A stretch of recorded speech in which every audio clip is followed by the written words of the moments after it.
We want free Wi-Fi. We want free Wi-Fi. We want free Wi-Fi. Open new hostels. Open new hostels. Open new hostels. जा रहे हैं जिसमें कुछ basic जो है demands जो है हम लोग जो है यहाँ पे रख रहे हैं DSW के सामने। हर एक बच्चा जो है वो चाहता है कि हमारी वो डिमांड्स पूरी हों। क्यों? क्योंकि हमारे VC सर, हमारी एडमिनिस्ट्रेशन, हमारी हर एक पॉलिसी ये चाहती है कि एक क्वालिटी एजुकेशन होनी चाहिए। एक तरफ अगर हम क्वालिटी एजुकेशन की बात करते हैं तो दूसरी तरफ जो बेसिक फैसिलिटीज होती हैं बच्चों के लिए वो उन्हें नहीं दी जाती है। जैसे कि उन्हें हॉस्टल फैसिलिटीज की बात कीजिए, बिल्कुल जीरो है। पिछले 3 सालों से 3-4 बिल्डिंग जो बनी हुई हैं, एक गर्ल्स हॉस्टल के लिए और एक बॉयज के लिए, लेकिन अभी तक जो है उनकी ओपनिंग नहीं हुई है।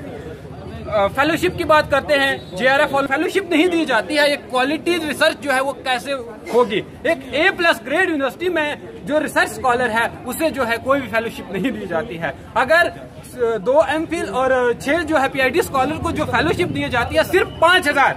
लेकिन आज हम सब ये मांग करते हैं कि उस फेलोशिप को जो है वो 5,000 से बढ़ाकर उसको कम से कम 12,000 तक किया जाए।